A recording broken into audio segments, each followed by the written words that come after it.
1947 보스턴의 강재규 감독님과 배우 하정우 씨, 임시완 씨, 김상호 씨를 모시겠습니다. 네. 가슴이 웅장해지네요. 하정우 씨와 임시완 씨, 김상호 씨, 그리고 강재규 감독님이 무대 위에 오르셨습니다. 함께 인사드릴까요? 여러분 안녕하십니까? 네, 자리에 계시기 바랍니다. 하정우 씨부터 오늘 와주신 기념들께 인사 부탁드립니다. 예, 안녕하세요. 이번에 보스턴 1947의 송기정 역할을 맡은 하정우입니다. 반갑습니다. 네, 반갑습니다. 임시완 씨. 안녕하세요. 보스턴 1947 보스턴에서 서윤복 역을 맡은 임시안입니다. 반갑습니다. 반갑습니다. 김상호 씨. 반갑습니다. 1947 보스턴에서 백남현 역할을 맡은 김상호입니다. 반갑습니다. 반갑습니다. 감독님. 네, 안녕하세요. 네, 1947 보스턴에서 연출을 맡은 강재규 감독입니다. 반갑습니다. 네, 반갑습니다. 정말 네 분 인사만 했을 뿐인데 가슴이 웅장해지네요. 예. 자, 이제부터 본격적으로 영화 1947 보스턴의 모든 것을 한번 파헤쳐 보도록 하겠습니다. 첫 번째 토크를 바로 진행을 할 텐데요. 첫 번째 토크는 1947 보스턴 국가대표 출전 토크입니다. 자, 세 가지 키워드를 통해서 1947 보스턴 관전 포인트에 대한 이야기를 나눠볼 텐데요. 먼저 첫 번째 키워드 공개합니다. 네, 바로 국가대표 감독입니다. 이 자리에 오신 모든 분들이 다 아시겠지만 1947 보스턴은 한국 블록버스터의 시초를 마련한 첩보 액션 영화 쉬리, 그리고 역대 두 번째 천만 영화이자 한국 전쟁 영화의 대표작 태극기 휘날리며를 연출한 한국 영화 역사에 정말 한 획을 그은 강재규 감독님의 작품인데요. 감독님, 오랜만에 이렇게 관객들을 만나는 소감 어떠십니까? 예, 굉장히 오랜만에 이렇게 관객분들을 만나게 되니까 되게 설레기도 하고 또 긴장도 많이 됩니다. 특히 요 최근 들어가지고 우리 한국 영화계나 그리고 콘텐츠 업계 전체에 내외적으로 아마 여러 가지 일들이 있었고요. 그래서 더더욱 또 긴장이 되는 것 같습니다. 네, 아마 지금 여러 가지 생각이 드실 것 같아요. 그리고 한국 영화계를 이끄는 대표 감독님으로서 책임감 그리고 사명감도 느껴집니다. 자, 1947년이라는 시대적 배경부터 마라톤이라는 이 스포츠에 대한 고증까지 제작 과정이 결코 쉽지는 않았을 것 같은데 이 작품을 제작하시면서 감독님 어떤 부분에 가장 중점을 두셨나요? 크게 두 가지였던 것 같습니다. 아무래도 이게 실화를 바탕으로 한 영화이다 보니까 어떻게 우리 세 분의 얘기를 사실에 가장 근접해서 보여줄 것인가. 그래서 시나리오 작업 때도 가급적이면은 픽션을 좀 최소화하고 실제 이야기를 충실히 담는데 좀 더 신경을 많이 썼던 것 같고요. 그리고 두 번째는 아무래도 이 영화가 마라톤 영화니까 마라톤에 좀 집중하자. 그래서 과연 어떻게 마라톤 42.19를 어떻게 보여주고 또 어떻게 설계할 것인가. 그리고 얼마나 흥미진진하게 우리 마라톤을 또 보여줄 것인가. 이런 부분들을 시나리오 단계나 촬영 단계에서 굉장히 많이 신경을 썼던 것 같고요. 그와 더불어서 우리 이제 임시완 배우가 결국은 서윤복 역할의 마라토너를 역을 맡았는데 이 서윤복 선수를 어떻게 하면 우리 임시완 배우를 어떻게 하면 서윤복화할까, 그리고 진짜 마라톤으로 어떻게 만들까. 결국은 우리 임시완 씨를 통해서 서윤복을 볼 것이고 또 마라톤을 즐기고 느낄 것이기 때문에 그래서 그러한 부분이 결국은 이 영화를 보는 데 있어서 이 영화의 집중도, 이 영화에 동화돼서 볼 수 있는 가장 핵심적인 지점이 아닐까라는 생각이 들어서 우리 임시완 배우를 좀 진짜 마라톤 선수로 만드는 그런 일에 좀 집중했던 것 같습니다. 오늘 이 제작 보고의 이름이 1947 보스턴 마라톤 출정식 제작 보고인데 지금 감독님의 말씀을 들으니까 진짜 우리 지금 마라톤 대회를 앞둔 출정식 같은 지금 느낌이 듭니다. 우리 지금 선수분들 약간 긴장한 표정인데요. 잠시 후에 그 심정을 한번 들어보도록 하겠고요. 두 번째 키워드 공개합니다. 바로 국가대표 배우입니다. 자, 이번 작품 국가대표 인물들을 연기하기 위한 정말 국가대표 배우분들이 한자리에 함께 하셨는데 정말 대한민국 대표 대체 불가한 배우들이죠. 우리 하정우 씨, 임시완 씨 그리고 충무로 대표 신스틸러 우리 김상호 씨가 만났습니다. 먼저 하정우 씨 이 작품 선택한 이유부터 좀 여쭤볼게요. 일단 드라마가 주는 힘이 굉장히 컸던 것 같아요. 사실은 이 시나리오, 이 영화를 접하기 전까지는 뭐 손기정 선생님이야 워낙 민족의 영웅이시니까 알고 있었는데 그 안의 상황은 몰랐었던 것 같아요. 어떻게 태극마크를 달게 되었고 또 어떻게 그 보스턴 마라톤 대회에 참여하게 되었는지 시나리오를 봤을 때 그 여정이 굉장히 울림이 있었던 것 같다는 생각이 들었었어요. 그러면서 자연스럽게 마음이 움직였고 또 물론 가장 중요한 이 이야기를 풀어내는 강재일 감독님에 대한 어떤 그 믿음이 있었던 것 같아요. 이야기의 힘과 감독님에 대한 믿음을 이야기해 주셨어요. 자, 임시완 씨는 실제로 러닝크루로 활동할 만큼 달리기에 애정이 있는 걸로 알고 있고 또 드라마에서도 또 뛰는 모습을 보여줬었고 자, 마라톤을 소재로 한 영화에 출연하게 된 소감 어때요? 제가 달리기 육상 선수로서 작품에 임했던 적이 있는데요. 시기적으로 따지고 보면 제가 달리기를 접한 건 1947 보스턴 영화가 처음이었거든요. 네, 그래서 마라톤을 처음 접하게 되고 마라톤의 매력에 빠지게 되면서 자연스럽게 지금 현재까지 쭉 러닝 크루에 가입을 해서 러닝을 하고 있는데요. 1947 보스턴이라는 영화 자체가 그래서 저한테는 또 특별한 영화기도 한 게 제 일상에 연기 활동을 주로 하느라 없었던 취미 생활도 건강한 취미 생활도 생기게끔 만들어준 그런 영화이기 때문에 좀 특별한 영화로 다가옵니다. 그러네요. 뛰는 거, 마라톤을 사랑할 수 있게 만든 작품이 이 작품이네요. 그래서 그런지 제가 데뷔 때부터 봤는데 원래도 여유가 있었는데 훨씬 더 여유가. 지금 여유는 없어요. 여유 없어요? 너무 바빠서 촬영이 막 정신 없어서. 그럼에도 불구하고 여유가 느껴지는 건 마라톤 덕분인가요? 네, 맞습니다. 네. 자, 김상호 씨께 여쭤보도록 하겠습니다. 어떤 이유로 1947 보스턴 선택하셨는지, 연기하시면서 어려운 점은 없으셨는지. 선택하기 때문에 제가 선택을 당한 거죠. 그건 좋았습니다. 네, 뭐 익숙하듯 시피 감독님 계시고 하정우 배우가 있고 임시완 씨가 있고 여러 좋은 배우들 계셔서 대외적으로는 저는 되게 반가웠고 제 개인적으로는 좋았던 부분이 제가 맡은 역할 중에 대사 두 줄, 세 줄이 저 마음을 끌어당겼습니다.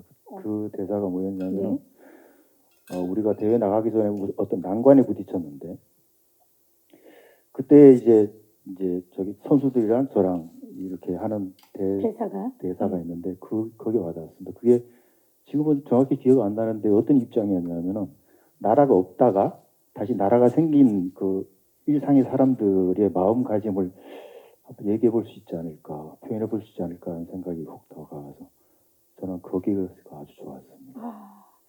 여러 가지 이 작품을 선택한 이유가 여러 가지 있겠지만 특히 그 대사가 우리 김상호 씨의 마음을 움직였군요.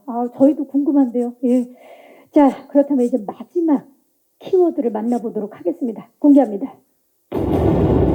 마지막 키워드 최초의 국가대표 실화입니다.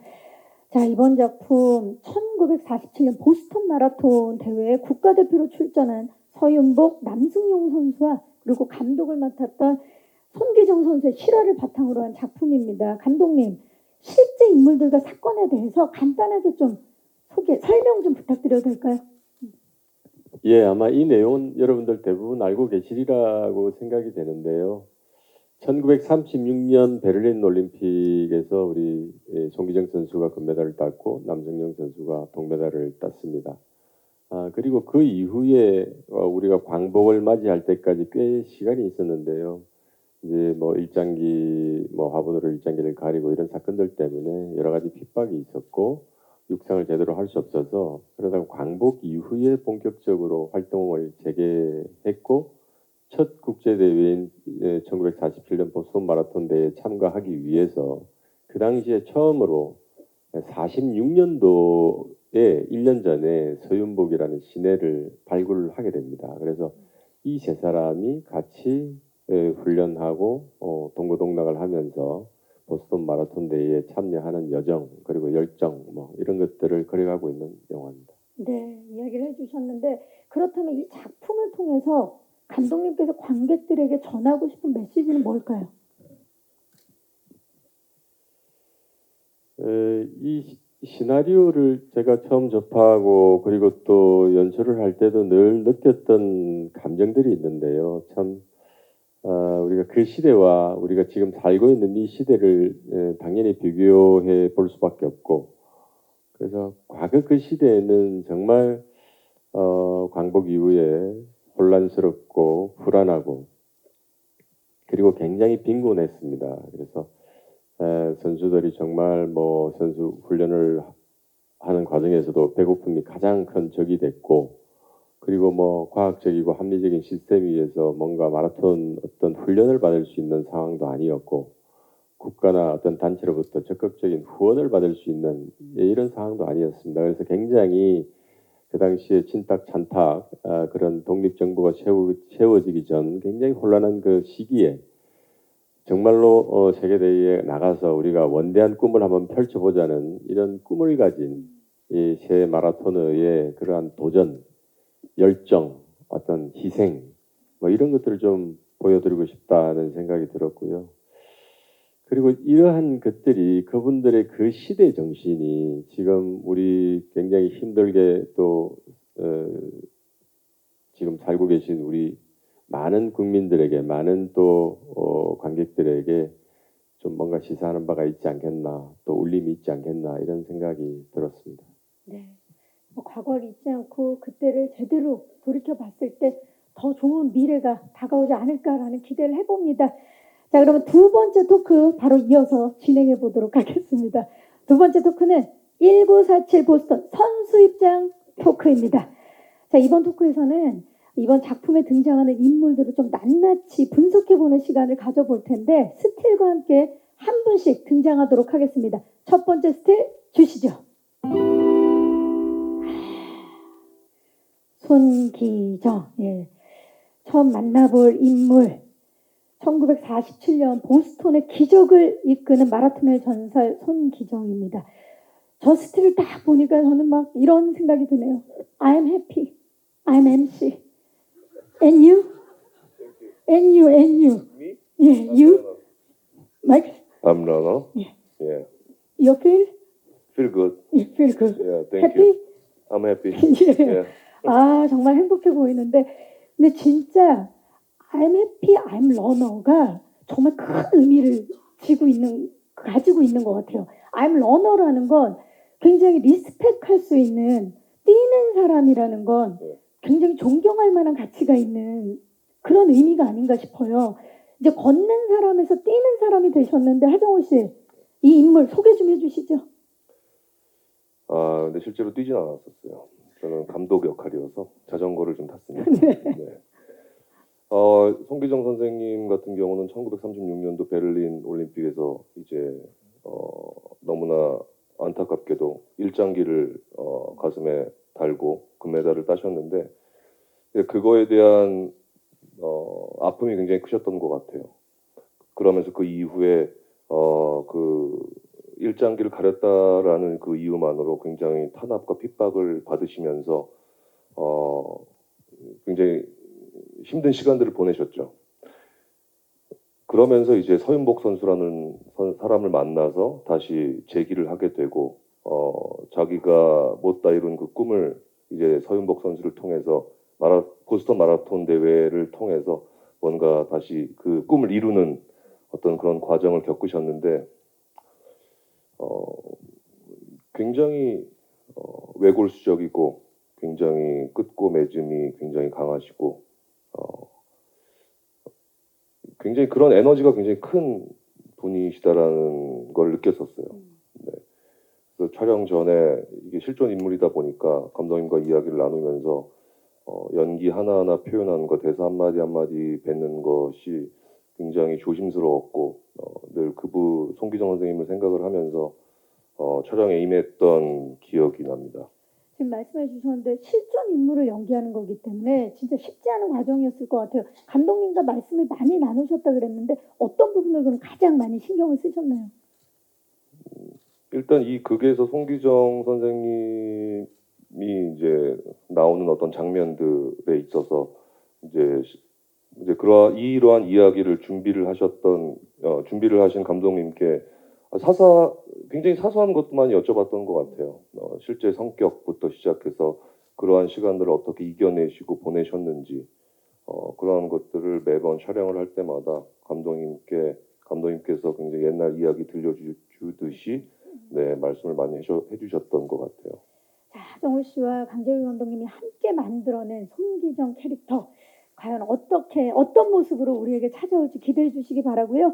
자, 다음은 1947년 보스턴 마라톤 대회 국가대표 선수 서윤복 선수입니다. 스틸 공개합니다. 이분이 러너시네요. 지금 보니까. 예. 정말 지금 뛰는 이 손동작부터 눈빛까지 완벽하게 제2의 손기정을 꿈꾸는 인물이죠. 자, 임시완 씨 서윤복 캐릭터 소개 좀 해주시죠. 서윤복 선수는 어려서부터 손기정 선수를 선망의 대상으로 생각하고 늘 달리기에 재능도 있었고 달리기를 좋아했었던 인물이었었어요. 하지만 가정 형편 때문에 쉽사리 달리기 마라토너가 되는 것에 도전하지 못하고 있다가 좋은 기회로 손기정 선수께서 이 마라토너로 키워주셔서 그래서 그 좋은 기회로 보스턴 대회에 출전하게 된 거죠. 근데 최초로 대한민국 태극마크를 달고 보스턴 마라톤 대회까지 참가하게 된 그런 대단한 마라토너입니다. 네, 역시나 또 실존 인물입니다. 이 마라톤이 흔히 자신과의 싸움이라고 말하잖아요. 그렇기 때문에 아까 이제 말씀드린 것처럼 I'm runner라고 했을 때 많은 분들이 그분의 자신과의 싸움을 늘 하는 그분에 대한 존경심을 갖게 되는 건데 실존 인물 서윤복 선수를 연기하는 데 있어서 부담감도 상당했을 것 같아요. 어땠나요, 임시완 씨? 제가 제일 크게 신경이 많이 쓰이고 경각심을 가져야 되겠다라고 생각했던 지점은 이게 실제 인물 서윤복 선생님께서 태극마크를 달고 뛰었던 것처럼 저 역시도 이 작품을 할 때 비록 작품일지라도 이 작품에 임하는 동안만큼은 저 역시 태극마크를 달고 뛰는 국가대표라고 생각을 하고 임해야 되겠다라는 생각을 하게 됐거든요. 그래서 이 작품을 선택하게 된다라고 하면 물론 그 정말 국가대표 분들에 비할 바는 못 되겠지만 적어도 이 작품을 임하고 있는 동안만큼은 국가를 대표해서 이 작업을 하고 있다라는 생각을 잊지 말자. 그렇게 임해야 되겠다라는 생각을 좀 크게 했습니다. 임시완 씨가 어떤 마음가짐으로 임했는지가 강하게 느껴집니다. 네, 감독님으로서 지금 굉장히 뿌듯하고 계시는데 어떻습니까? 지금 굉장히 뿌듯합니다. 예, 극 속에서 감독이셨잖아요. 네, 네. 예, 우리 서윤복 선수. 예. 실제로 이제 마지막에 이제 마라톤 대회 장면이 있었는데 실제로 임시완 배우가 뛰는 걸 보고서 굉장히 놀라웠었던 기억이 나서 그냥 정말 마라토너 같았었어요. 지금 막 떠오르죠. 네네. 그래서 굉장히 자랑스럽습니다. 멋집니다 정말. 예. 자, 이번에는 마지막으로 1947년 보스턴 마라톤 대회 재정 보증인 백남현에 대해서 살펴보도록 하겠습니다. 스틸 공개합니다. 웃는 모습이 정말 멋지죠. 예. 자, 앞서 소개한 인물들에 비해서 저희에게는 조금 낯선 인물이기도 하거든요. 재정보증인 백남현 어떤 인물인가요? 재정 보증인이 뭐랬냐면은 저기가 그때 우리나라가 정상적인 국가가 아니어서 너네들이 여기 대회를 출전을 하려면은 일정한 돈을 내야 된다. 왜냐하면은 너네들이 보스턴 와서 돌아가지 않을 수도 있으니 불법 처리할 수도 있으니 돈을 내야 된다라고 해서 그 돈을 이제 보증해준 아주 사람이죠. 백남현. 엄청난 역할이네요. 예. 예. 그리고 생활적으로 봤을 때는 이 두 분은 마라토너는 자기 자신과의 싸움이라고 그러잖아요. 그 싸움 동안에 저는 이제 일상과의 싸움을 해서 돈을 벌었죠. 그 돈으로 제 조국의 마라토너를 재정 보증인해서 뛰게 만든 그런 사람이네요. 네. 정말 없어서는 안 될 그런 인물인데 예. 그야말로 국가대표팀의 뭐 아주 든든한 지원군이었는데요. 백남현은 실존 인물이지만 다른 인물들에 비해서 남아있는 자료가 많지 않았다고 들었어요. 맞습니까, 김성우 씨? 네. 예. 저기 실존 인물이셨고 그리고 보스턴 1947 보스턴 마라톤에서 아주 큰 영향력을 발휘하셔가지고 진행을 잘 하셨던 분인 건 사실이고 또 그만큼에 대한 그 자료가 없는 것 또한 사실이었습니다. 네, 그래서 연기할 때 그러니까 조금 더 좀 무섭기도 하고 조심스럽기도 하고 그런 기억이 있습니다. 맞아요. 왜냐면 실존 인물이셨기 때문에 그 부분에 있어서 더 고민이 많으셨을 텐데, 근데 그런 걸 다 떠나서 우리 김성호 씨의 저 미소 한 번에, 예, 정말 모든 걸 맡기고 싶은, 예, 정말 보증하게 만드는 그런 미소가 아닐까 싶어요. 자, 이렇게 해서 1947년 보스턴 마라톤을 함께한 3명의 인물에 대해서 이야기를 나눠봤습니다. 자, 이제 마지막 토크를 진행해 볼 텐데요. 세 번째 토크는 1947 보스턴 연습일지 토크입니다. 자, 이번 토크에서는 비하인드 스틸을 통해서 영화 촬영 에피소드를 좀 이야기를 나눠볼게요. 첫 번째 스틸 만나봅니다. 후입니다. 후. 자, 송기정, 서윤복 선수 사진과 그리고 하정우 씨, 임시완 씨 사진이 지금 나란히 붙어 있습니다. 스틸을 보니까 왜 이분들이 캐스팅이 됐는지 너무나도 잘 알 것 같지만 또 그래도 감독님께 좀 여쭤볼게요. 배우분들이 실제 인물과 어떤 점이 싱크로율이 높았는지 감독님 좀 여쭤볼게요. 이분들을 캐스팅하신 이유. 제가 임시완 씨가 저희들이 이제 뭐 임시완 씨 나오기 전 장면들이 먼저 선행돼 촬영을 진행 중이었고 임시완 씨는 촬영이 한 15%쯤 진행되었을 때 합류를 하셨는데 저 많이 그날을 기다렸죠. 그런데 첫 촬영을 하는데 우리 육상구락부에 합류해서 이제 처음으로 같이 선수들과 자기 소개를 하는 상황이었는데 첫 프레임에 딱 잡혔을 때 저도 모르게 서인복이 나타났다. 뭐 이렇게 그냥 혼자서 중얼거린 기억이 납니다. 그래서 그 정도로 제가 이미지 속에서 안고 있었던 서윤복과 모니터를 통해서 본 서윤복에서 온 그 일체감으로 인해서 아까 우리 영상에서 보셨지만 소름이 약간 돋을 정도로 굉장히 짜릿한 경험을 했던 기억이 납니다. 그리고 우리 하정우 배우는 촬영 당시에도 뭐 저희들이 지금 여러분들 보셔도 아마 굉장히 이 전체적인 외모나 느낌이 비슷한 느낌을 많이 받으실 텐데 촬영하면서도 현장에서 굉장히 그런 얘기들이 많았고요. 그리고 특히 제가 편집할 때 이제 여러 이제 한 장면들을 또 보고 반복해서 보게 되다 보니까 정말 저는 이 작품 준비하면서 송기정 선생님에 대해서도 많이 여러 가지 자료, 영상 이런 것들을 보면서 그분의 어투, 걸음걸이, 행동, 성품, 성격 뭐 이런 것들에 대해서도 많이 접하게 되었는데 정말 많이 닮아 있다. 그래서 편집실에서 저희들끼리도 그런 얘기들 참 많이 했습니다. 그래서 이 두 배우가 정말로 송기정이 되고 서윤복이 되는 데에 정말 혼신의 힘을 기울였구나. 굉장한 노력을 했구나. 그렇게 참 좋은 이미지, 좋은 인상을 갖고 작업을 했던 것 같습니다. 네. 자, 그렇다면 배우분들은 본인들이 우리 실존했던 선수들과 어떤 싱크로율이라고 생각하는지 좀 여쭤볼게요. 하정우 씨 어떻습니까? 송기정 선생님과. 그러니까 뭐 감독님께서도 그런 말씀을 해주시고 다른 스태프분들이나 제작진에서 송기정 선생님이랑 너무 비슷하다. 그러니까 진짜 비슷한 것 같은 느낌이 드는 거예요. 사진으로 봤을 때 선생님께서 저처럼 얼굴이 좀 크신가? 뭐 그런 생각도 들었었고 그러면서 마음이 먼저 가니까 왠지 닮아가는 것 같은 느낌이 들었어요.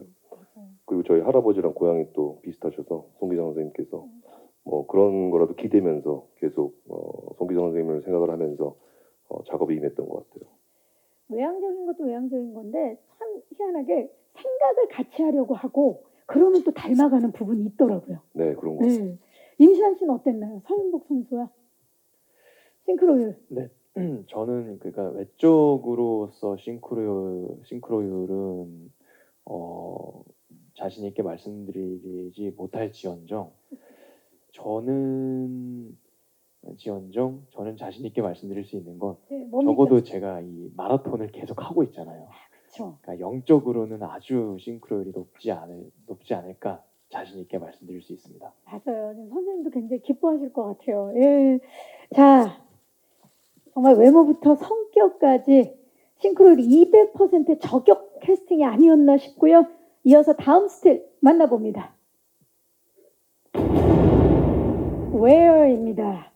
자, 1947 보스턴은 서울, 인천, 대전, 제천, 천안, 광주, 목포 등 국내뿐만 아니라요. 호주 멜버른, 질롱, 그리고 발라렛 등 다양한 지역에서 촬영이 진행된 걸로 알고 있어요. 감독님, 실제 영화 속 배경은 서울과 보스턴인데 이렇게 전국 각지를 비롯해서 해외 로켓까지 다양한 장소에서 촬영하신 이유 좀 여쭐게요.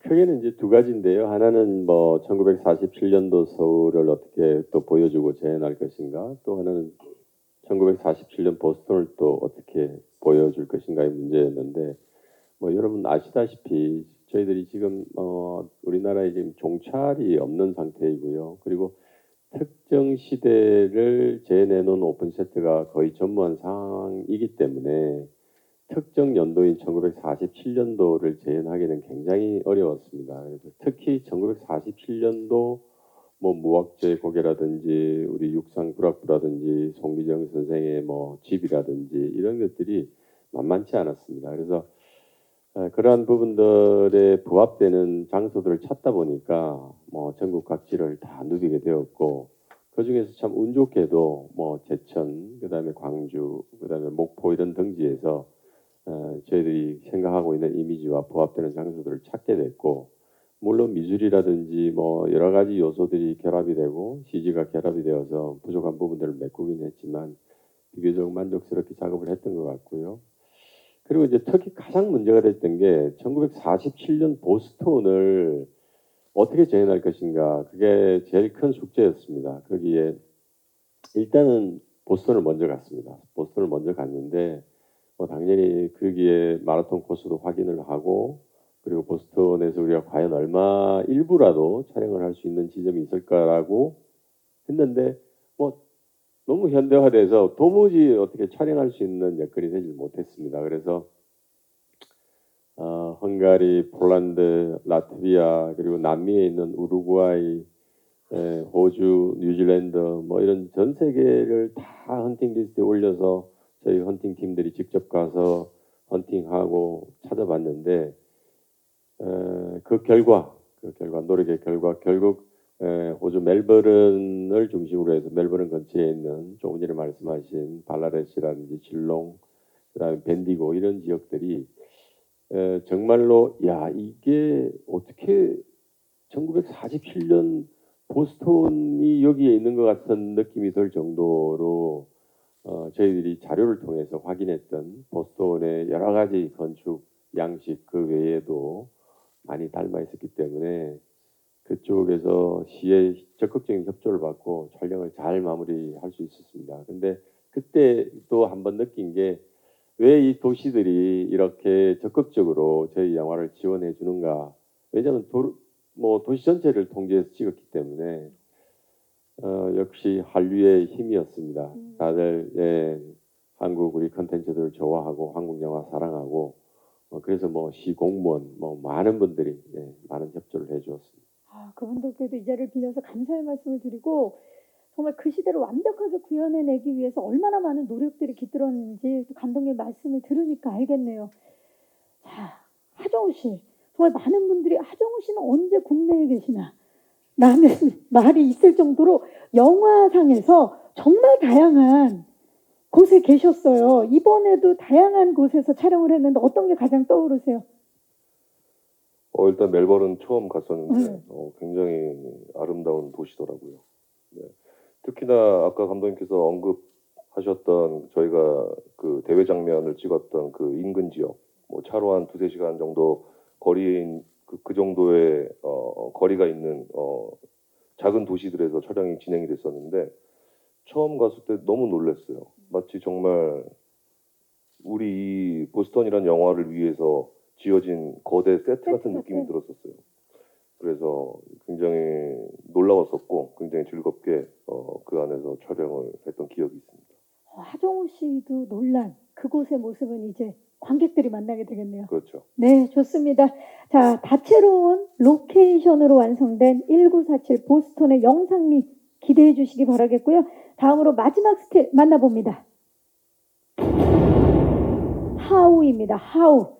자, 배우분들이 과연 어떤 노력을 통해서 실존 인물로 완벽 변신하게 되었는지 궁금한데 임시한 씨께 먼저 여쭤봐야 될 것 같아요. 마라토너 체형을 만들기 위해서 임시한 씨가 체지방도를 6%대로 낮췄다고 제가 들었어요. 그야말로 서윤복 선수로 완벽 변신을 하기 위해서 노력을 한 건데 그 과정 좀 얘기해 주시겠어요?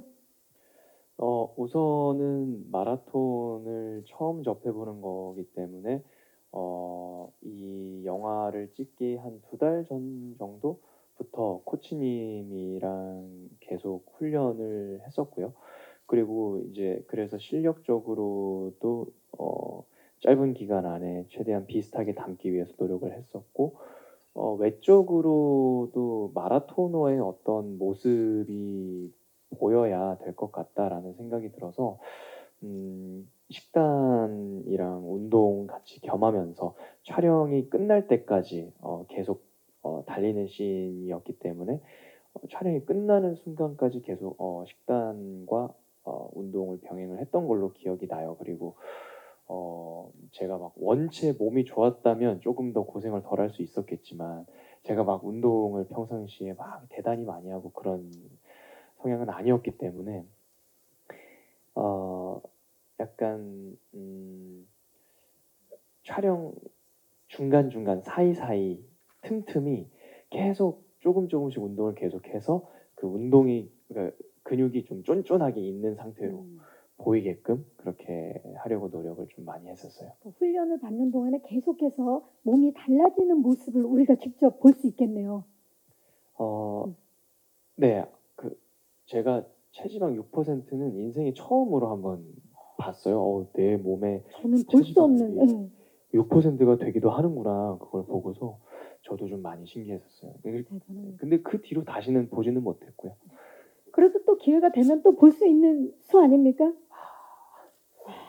정말 그 6%를 만들기 위해서 했던 그 고생들을 제가 알고 있으니까 그렇죠. 사실 자신은 없지만 또 언젠가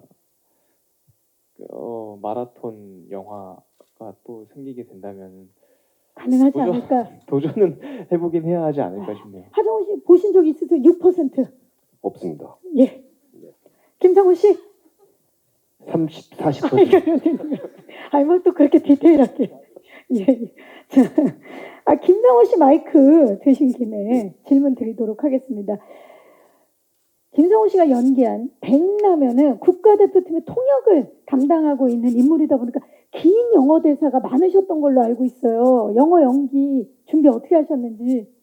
그 영어가 나올 때마다 저는 빨리 우리나라가 전 세계를 통일해서 한글을 공용어로 만들어야 되겠다는 만국 공통어로. 예.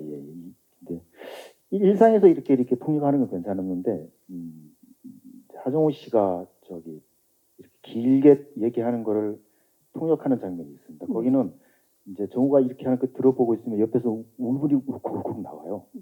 근데 그걸 저 영어로 해야 되니까 이제 공부한 걸 기억하고 있어야 되니까 울분도 해야 되고 공부한 거 기억도 해야 되고 말도 해야 되고 해서 예, 그때 찍은 장면이 좀 기억이 많이 납니다. 예, 그때 좀 어려웠습니다. 영어를 우리가 빨리 한글을 세계 공용어로 좀 부탁드리겠습니다. 지금 죄송한데 누구한테 부탁을 하시는 거예요? 저기 앞에 앉아 있는 저 사람한테 아니 앞에 앉아 계시는 김성호 앉아 있는. 김상호 씨. 예. 너무 기대가 돼요. 왜냐면 그 진짜 이 백남현이라는 인물은 미국에서 그쵸 보스턴이죠. 그곳에서 살아남기 위해서 서바이벌 영어를 하신 분이었기 때문에 그런 또 영어를 또 우리 김상호 씨가 어떻게 표현을 해내셨을지 기대해 주시기 바라겠습니다. 자, 하정우 씨도 사실 감독 역할이기 때문에 아까도 잠깐 말씀하셨지만 뛰는 건 임시완 씨가 다 했다. 나는 자전거를 많이 탔다 그랬는데 옆에서 또 응원하는 씬을 많이 찍으신 걸로 알고 있는데 뛰는 임시완 씨를 보면서 어떤 마음이 드셨나요? 정말 그 임시완 배우가 아까도 얘기를 했지만 촬영을 앞두고 정말 선수들이 받는 트레이닝을 받은 걸로 알고 있어요. 촬영 중간중간에도 계속 그 트레이닝을 코치님이 오셔가지고 이제 뭐 카메라 뭐 이제 셋업 변화하는 중간중간 시간 날 때마다도 계속 웨이트 트레이닝부터 해서 계속 훈련을 하는 모습을 보면서 근데 그런 과정을 지켜봤기 때문에 그 대회 장면을 찍을 때 정말 배우가 뛰는 것이 아니라 선수가 뛴다라는 어떤 그런 마음이 자연스럽게 생기더라고요. 그랬을 때 아까도 앞서 말씀드렸지만 정말 놀라운 장면들이고 경험이었던 것 같다는 생각이 들어요. 자전거를 타고 옆에서 같이 달려오는 하정우 씨를 봤을 때 임시완 씨는 어떤 마음이었나요? 그냥 마땅히 제가 해야 될 거라는 생각이 들었었어요. 그래서 그게 편안하겠다 이런 생각 그런 거는 안 들었고 그냥 PT를 받을 때 운동을 할 때 그때를 좀 연상을 해보긴 했었어요. 보통 이게 나는 힘들어 죽겠는데 막 하나 더 막 그렇게 할 때 화이팅! 막 네네네 이러면서. 그게 사실 정말 어떻게 표현을 하는 게 정확하냐면 이게 마음속으로는 네 알겠습니다 그렇게 해보겠습니다 지만 실제로 발현되는 거는 거의 그 단어 하나가 거의 뇌를 긁을 정도의 그런 자극이잖아요. 너무 힘들어 죽겠으니까. 그래서 그때 어떤 반응에 대해서 이게 네 알겠습니다가 아니라 뭔가 그때 극한으로 갔을 때 어떠한 반응이 나오겠구나 그런 생각을 하고 좀 그걸 좀 반영해서 촬영을 해보려고 노력은 했었어요. 근데 사실 1947년도의 자전거기 때문에 안장이 그렇게 편하진 않아요. 예, 알겠습니다. 자, 현대화된 이렇게 해서 자전거로 따라붙었다면은 뭔가 내가 앞질렀다. 나름 고충이 좀 있었다 자전거가. 꼭 그렇게 이야기를 해야 속이 우려내겠어요. 갑자기 생각이 났습니다. 예, 갑자기. 좋습니다. 그 당시 자전거까지도 고증에 의해서 그 당시의 자전거를 사용해서 했다라는 거죠. 지금 이 말씀은. 그렇죠. 대단합니다. 딱딱합니다. 네, 좋은 정보 감사의 말씀 드리겠습니다. 자, 이렇게 해서 연습 일지 토크까지 함께 나눠봤습니다. 우리 감독님과 배우분들이 정말 하나가 돼서 이 작품을 위해서 어떤 혼신을 다했는지가 느껴지는 대답들이었습니다. 자, 이제 마이크를 오늘 와주신 기자님들께 넘겨보도록 하겠습니다. 1947 보스턴에 대해서 궁금하신 점 있으신 기자님, 네, 벌써 손 들어주셨네요. 마이크 전달할게요, 기자님. 잠시만요. 안녕하세요. 받으셨나요? 네, 안녕하세요. 네. 스포츠경의 이다원 기자입니다. 반갑습니다. 네. 이번 영화 사실 실화의 힘을 바탕으로 해서 많은 기대를 받고 있긴 한데 이제 강재일 감독님한테 먼저 말씀을 드리면 네. 사실 저 배성우 배우가 아직도 그 예고편에도 나오고 있기 때문에 후반 작업할 때 또 많이 고민도 하셨을 것 같은데요. 그런 부분에 대해서 조금 우려를 갖고 있는 예비 관객들한테 보스턴을 꼭 봐야 하는 이유 혹은 그런 거에 대한 부담이 혹시 없으셨는지 대해서 좀 묻고 싶고, 또 하정우 배우한테도 이번 여름 성수기 때 한번 또 도전을 하셨다가 기대보다 조금 아쉬운 성적을 거두셨는데 추석 때도 또 한번 도전을 나서게 됐거든요.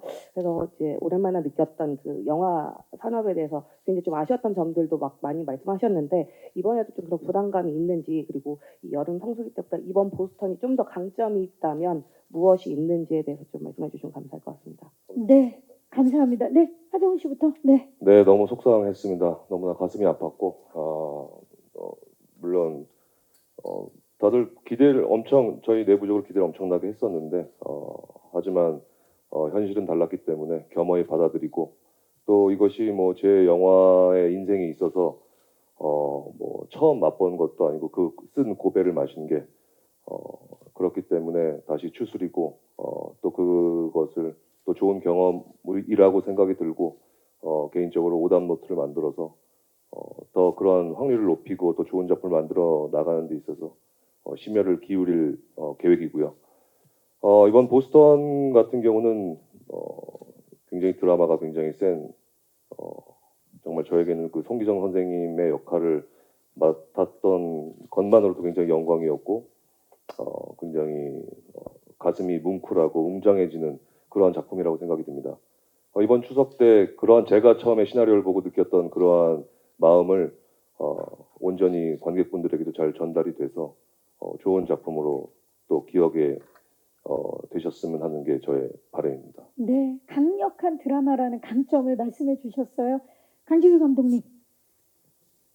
네, 우리 배성우 씨 문제는 저 개인적으로도 굉장히 속상하고 또 안타깝고, 네, 뭐 변명의 여지가 없는 일인 것 같습니다. 그래서 사실 제가 이 상황을 접하고 후반 작업을 하면서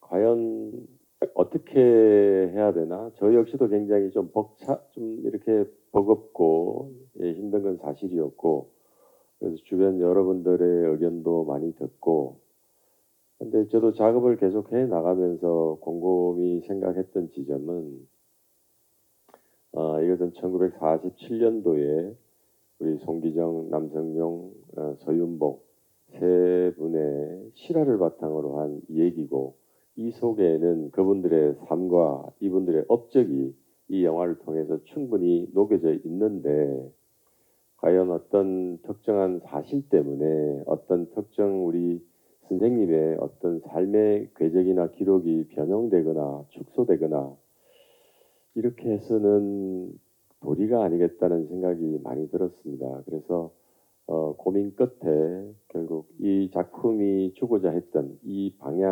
작품이 가고자 했던 방향에 충실하게 이 작품을 마무리 짓는 것이 감독으로서 해야 될 일이 아닌가, 또 그분들에 대한 예우가 아닌가 이런 생각이 들어서 그런 기조 위에서 작품을 마무리했습니다. 여러분들 많이 양지해 주시기 바랍니다. 네, 감사합니다. 자, 또 질문 있으신 기자님 계시면 손을 들어주고, 네, 뒤쪽에서. 네. 네, 안녕하세요. 네, 안녕하세요. 저 파이낸셜 투데이 김영재 기자라고 합니다. 반갑습니다. 반갑습니다. 저 감독님께 질문 두 가지 드리도록 하겠습니다. 먼저 하나는 이제 감독님께서 이제 과거 장수상이나 민우씨 오는 날로 쉼표를 가졌다라고 표현하신 인터뷰를 봤는데요. 그래도 강재규 감독하면 이제 은행나무 침대, 쉬리, 태극기 휘날리며, 저는 쉬리 때가 가장 기억에 남습니다. 그때 막 뉴스에서 뭐 우리나라 영화가 타이타닉을 이겼다 막 그런 거 되게 나왔던 기억이 강하게 남아 있는데, 다시 어쨌든 전쟁 영화는 아니지만 다시 또 대작으로 돌아오신 소감을 듣고 싶습니다. 그리고 이 영화 역시 과거 연출작들만큼이나 음악이 중요한 영화가 될 것 같습니다. 태극기 휘날리며 스코어는 지금도 TV에서 자주 나오는데요. 그 은행나무 침대 때부터 이동준 음악 감독님이랑 같이 작업하셨는데 이번에도 같이 작업하셨는지 궁금하고, 그게 아니라면 이 영화에서 음악이 어떤 역할이 되길 바라셨는지 궁금합니다. 네, 감독님. 이번엔 태극기 휘날리며가 아닌 태극마크를 달고 돌아오셨는데 소감 먼저 여쭐게요. 대작으로 돌아온 소감. 사실 이 영화는 제가 마라톤에 대해서 조금 관심을 갖게 된 게 제 대학 다닐 때, 여러분들도 아실 겁니다. 불의 전차라는 영화를 아시고 계실 거고요. 그때 저는 굉장히 강한 인상을 받았고, 이 달린다는 거, 달리기라는 것이 저는 그냥 그전엔 특별한 개념이 없었는데 그 영화를 보고 정말로 너무 매혹적이고 힘이 있고 인간의 본성에 가장 근접된 운동이 아닌가, 정말 매력 있다 이런 생각을 많이 하게 됐고, 그 이후에 우리 송기정 선생님의 나의 조국 나의 마라톤 또 책도 우연하게 또 접하게 되고, 그러면서 제가 마라톤과 달리기에 대한 이런 스포츠 영화에 대한 관심들이 하나둘씩 쌓여갔던 것 같습니다. 그런 와중에 우리 장원석 대표가 시나리오를 하나 들고 왔어요. 그때가 2018년으로 기억을 하는데요. 보니까 1947 보스턴이라는 시나리오더라고요. 그래서 시나리오를 보니까 지금 현재 내용이었던 거죠. 그래서 정말 가슴이 되게 설레었고 뛰었고 벅찼고, 이게 운명인가? 나한테 이렇게 운명적으로 다가왔구나. 그래서 뭐 여지없이 반드시 해야 되겠다는 생각을 하게 됐던 것 같습니다. 음악에 대한 질문도 주셨어요. 네. 당연히 이번에도 이동준 음악 감독과 함께 작업을 했고요. 영화의 어떤 색깔, 어떤 분위기로 볼 때도 여지없이 이동준 음악 감독이 좋은 스코어를 만들어주지 않을까라는 믿음에서 출발을 했고, 사실은 주변에서들 좀 반대들도 있었습니다. 그동안 너무 첫 영화부터 단편 영화 민우씨 오는 날을 비롯해서 모든 영화들 이동준 음악 감독과 작업을 했는데 이번에는 좀 분위기를 바꿔보지 않겠느냐, 그런 말씀도 주셨는데, 글쎄요, 모든 작품에 있어서 뭔가 이렇게 느낌을 관통할 수 있는 우리 음악 감독의 자기의 색깔과 능력치들이 분명히 있기 때문에 저는 1947 보스턴에서도 역시 힘있고 좋은 음악을 주실 거라는 믿으면서 같이 작업했습니다. 네, 기대해 보도록 하겠습니다. 자, 시간 관계상 마지막 질문. 네, 혹시 계십니까? 네, 마이크 전달할게요. 안녕하세요. 네, 안녕하세요. 데일리안의 홍정선입니다. 반갑습니다. 네, 먼저 김상호 배우님께 좀 여쭙고 싶어요. 이제 이게 만약에 지금 21세기라면 열심히 훈련해서 대회에 참가했다지만 1947년이다 보니까 그 중간 사이에 굉장히 역정이 있을 거고, 그래서 이 백남현이라는 캐릭터가 중요하게 등장한다는 생각이 드는데, 아까 잠깐 영상을 보니까 단순히 뭐 이렇게 애국, 우리 고국에서 왔다 이런 느낌이 아니라 좀 더 웃음도 주시고 묘한 긴장감도 주시고, 그래서 이 영화에서 어떤 역할 하시는 부분이 크겠구나라는 어떤 기대감을 좀 얻었습니다. 그래서 이 캐릭터에 대해서 이 진지함과 가벼움 사이에서 어떻게 연기하셨는지 궁금하고요. 하정우 배우께는 영상 보니까 굉장히 좀 머리끝부터 발끝까지 의상이 유달리 좀 눈에 띄더라고요. 굉장히 댄디하고 멋있던데 송기정에 대한 어떤 해석을 통해서 나온 의상인지 궁금합니다. 네, 김상우 씨. 예, 백남 이분의 이 캐릭터의 매력은 순방향이 아니었습니다. 그러니까 우리 다 같이 저쪽 산으로 올라갑시다. 그리고 그럽시다. 나를 따라 올라가면 됩니다. 이쪽으로 올라가면 됩니다. 이런 순방향이 아니라 그 산에서 생존하고 있는 사람에 대한 그 사람의 입장을 얘기할 수 있어서 있는 인물이라 되게 매력적이에요. 예를 들어서 그들은 명분을 따진다면은 저는 실리를 따지는 거죠. 그 명분 찾아서 뭐하게 명면에 밥 먹여주는 것도 아닌데 일단 해보자. 해보고 난 다음에 그때 무슨 방법이 생기겠지라는, 그게 또 그 시대에 나라가 없는 민족의 사람들이 살아야 되는 나라의 방식이었나 싶기도 하고, 제가 제일 매력적인 백남현의 제일 매력적인 그거였습니다. 신파도 아니었고 그는 그렇다고 해서 어떤 엄청난 애국심도 아니었고, 하지만 그가 갖고 있는 피는 분명히 조선 사람이었고, 그리고 조선에서 온 마라톤 3명을 보는 순간 울컥하고, 그럼에도 불구하고 그는 실리를 따져서 계속 나가는 그 양면을 이렇게 공유하는 걸 보고 되게 매력적이라고 느꼈습니다. 아마 그게 잘 표현되면은 좀 괜찮은 캐릭터가 되지 않을까 생각합니다. 네, 감사합니다. 진지한 그 가벼운 사이에서 이런 또 고민들이 있으셨기 때문에 기대해 주시기 바랍니다. 하정우 씨. 네. 일단 이 영화에 나오는 모든 배우들의 의상들은 철저히 고증을 통해서 준비가 된 걸로 알고 있고 놀라웠었어요. 이게 이렇게 멋스러울 수가 있을까라는 생각이 들었어요. 그때 당시에 어떤 옷 디자인이나 옷 매무새가. 그래서 의상 실장님한테 재차 얘기를 했었어요. 이게 진짜 이때 시대의 옷이 맞냐 해서 라벨을 봤더니 어떤 디자이너 브랜드더라고요. 그래서 와, 이 브랜드가 이런 느낌, 이런 디자인이구나라고 하면서 굉장히 신기해하면서 의상 피팅을 했던 생각이 드는데, 하여튼 철저히 고증을 통해서 헤어스타일이든 의상이든 철저히 고증을 통해서 배치가 된 거기 때문에 다른 뭐 특별히 제가 뭐 엣지를 준 건 없습니다.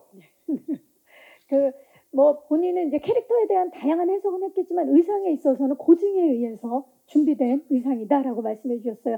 조금 전에 손을 같이 들어주셔서 마지막 질문으로 여쭤보도록 하겠습니다. 안녕하세요. 네, 안녕하세요. 스포츠 서울 함상범 기자입니다. 네. 감독님께 질문 2개 있고 임시한 배우께 질문 드리겠습니다. 네.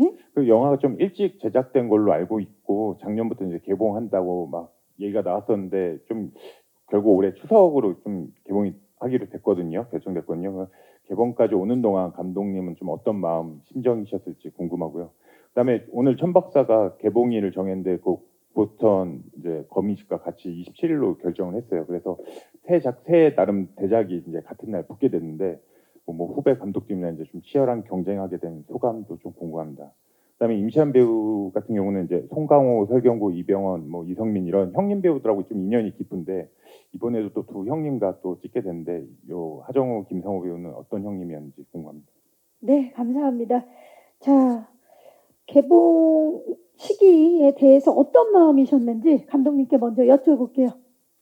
네, 저희들이 촬영을 2020년 1월 31일 촬영이 끝났습니다. 그러니까 지금부터 굉장히 많은 시간이 흘렀습니다. 그래서 원래는 그해 또는 그 이듬해 설쯤에는 개봉을 할 수 있을까? 그랬지만 뭐 여러분 잘 아시는 바와 같이 코로나가 닥쳤고 그래서 불가피하게 개봉을 연기하고 또 일부는 또 우리 배성우님과 관객분들이 조금 더 편하게 보실 수 있는 시간도 또 필요하지 않겠느냐 이런 생각도 있었기 때문에 결국은 올 추석 때 개봉을 최종적으로 결정짓게 되었습니다. 근데 이 과정에서 저는 너무 속이 탔죠. 이렇게 영화를 빨리 찍고 거의 마무리가 됐는데 개봉을 못 하고 있으니까 정말 굉장히 참 그 시간들이 저에게는 혹독했고 힘들었지만 그래도 참 또 다행스러운 것은 제가 뭐 많은 편수의 영화를 하진 않았지만 영화를 하면서 그렇게 편집실, 녹음실, DI실을 거의 뭐 너무너무 이것이 파이널입니다. 이것이 파이널입니다. 이것이 파이널입니다라고 했던 게 제가 뭐 양치기 소년이 돼가지고 그렇게 해서 관객들에게 묻고 또 그분들이 또 주시는 좋은 아이디어들 또 반영해서 수정하고를 끊임없이 할 수 있었던 거. 그래서 실질적으로 최종적인 작업이 끝난 것은 지금 사실은 한 2주 정도밖에 되지 않았습니다. 그래서 마지막 순간까지 최선을 다할 수 있었던 점은 개봉이 늦어졌지만 고무적인 일이라고 생각을 하고요. 그 다음에 추석 때 지금 개봉하는 많은 영화들이 있는데 좀 다행스럽게도 장르들이 굉장히 다양한 작품들인 것 같습니다. 그래서 우리 관객 여러분들이 좀 다양한 장르의 영화를 접할 수 있는 좋은 기회이지 않을까 생각이 들고요. 저 역시도 뭐 당연히 흥행에 대한 부담은 있죠. 그렇지만 무엇보다도 이 영화가 가지고 있는 우리에게는 잘 알려지지 않은 소중한 얘기 그리고 이 샤사람을 통해서 던져주고자 하는 메시지나 어떤 도전, 열정 이런 것들이 좀 관객들에게 많은 분들에게 좀 전달됐으면 하는 그런 바람이 있습니다. 네, 정말 참 솔직한 대답이 아니었나 싶고 왜 강재규 감독님을 국가대표 감독님이라고 칭하는지 알 것 같습니다. 자, 임시한 씨, 이 형님들은 어떠셨나요? 네, 많은 형님들을 만났는데. 네. 많은 형님 선배님들이랑 작품. 지금 김성원 씨 나의 몸을 틀었는데요. 네. 자, 눈을 마주치면 제가 부담스러워서. 자, 그러면 지금 될것 한 같아서. 분씩 먼저 이렇게 네. 등을 돌리셨으니까 김상호 형님부터 말씀을 해주시죠. 어땠나요? 김상원 선배님 같은 경우는 같이 일단 모든 선배님 형님분들과 같이 작업을 할 때는 제가 늘 좋은 기억들만 있었던 것 같아요. 그럴 수밖에 없었던 게 촬영을 하면서 동시에 내가 연기를 하면서 저런 방향으로 가야 되겠구나를 선제시를 해주시는 분들이기 때문에 촬영과 동시에 배움도 있을 수 있는 그런 장이 펼쳐지기 때문에 저에게는 더할 나위 없이 좋은 기회들이라서 앞으로도 그런 기회가 더 많았으면 좋겠고요. 그래서 이제 네, 들어볼까요? 네, 김상원 선배님께 대해서 말씀드리면 김상원 선배님은 사실 제가 나이 차가 얼마인지는 잘 몰라요. 그것도 모르고 그냥 그게 중요하지 않아서 그게 중요하지 않고 그냥 되게 친구 같은 그러니까 벗과 같은 느낌 맞아요. 그런 느낌 그런 드시죠? 느낌이 들어요.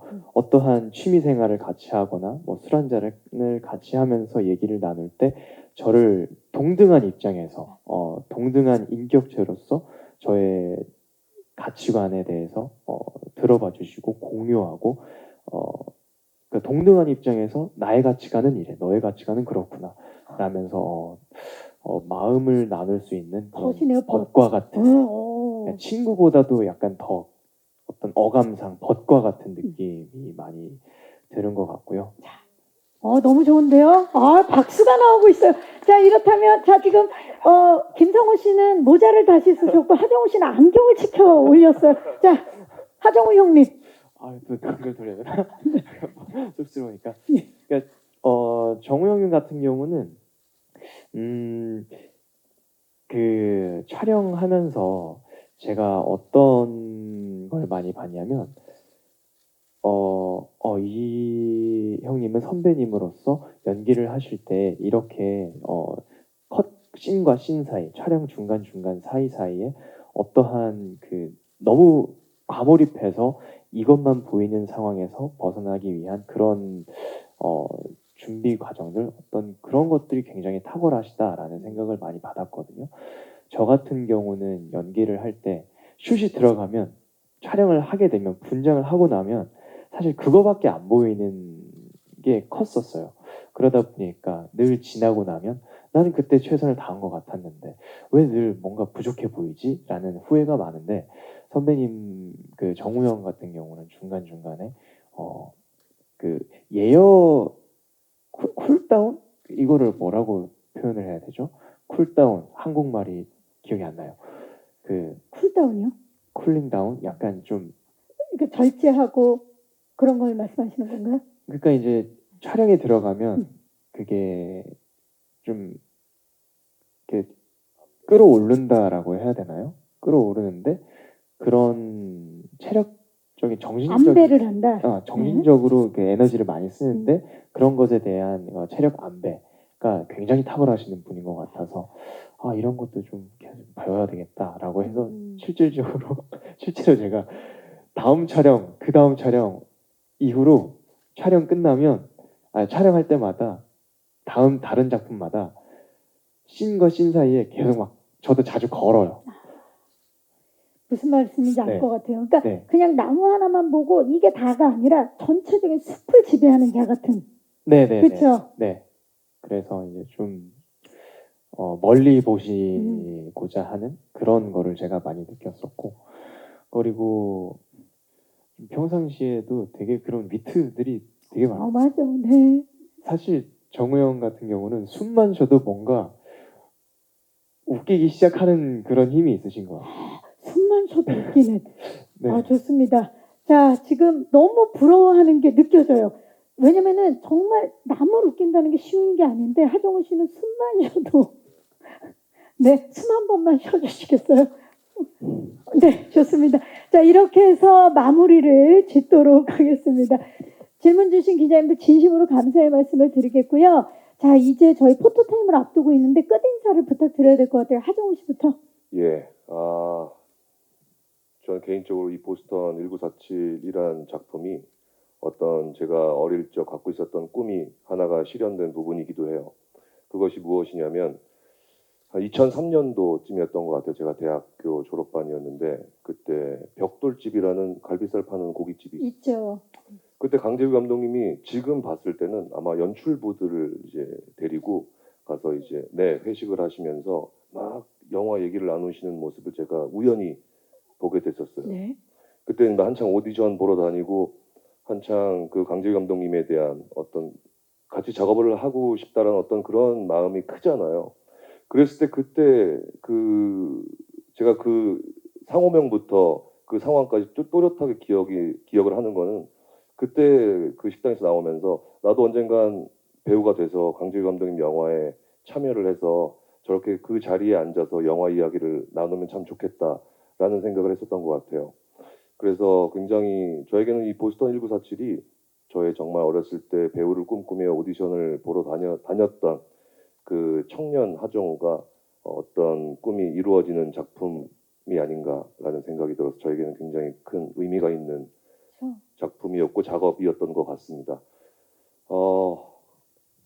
저희 이제 추석 때 개봉을 하죠. 많은 또 작품들과 함께 개봉을 하는데 아까 감독님께서 말씀하셨듯이 다양한 선택을 하시면서 극장에 와 주셔서 마음껏 즐길 수 있는 그런 작품이 되었으면 좋겠습니다. 감사합니다. 보스턴 회식은 벽돌집이네요.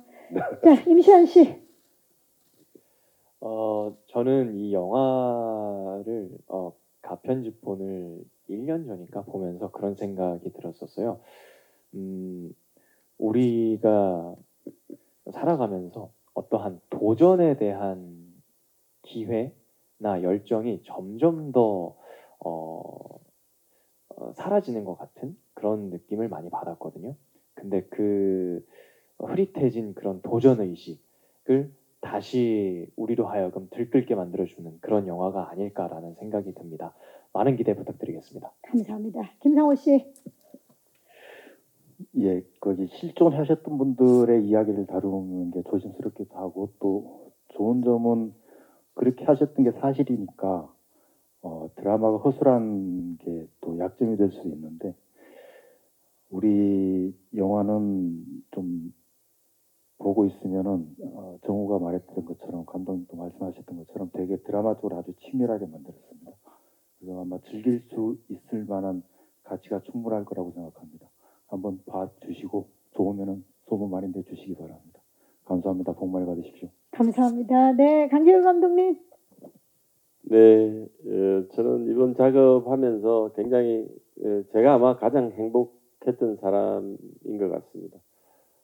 제가 같이 작업하고 싶었던 배우분들, 스태프들 모시고 정말 큰 사고 없이 촬영을 잘 마무리할 수 있고 그리고 촬영 현장에서 늘 행복하고 제가 원하는 샷들이 이렇게 얻어질 때마다 쾌감을 많이 느끼면서 행복을 많이 느끼면서 촬영했던 현장인 것 같습니다. 그래서 이러한 좋은 기운과 좋은 느낌들이 꼭 올 추석에 관객 여러분들에게도 잘 전달되었으면 하는 바람이고요.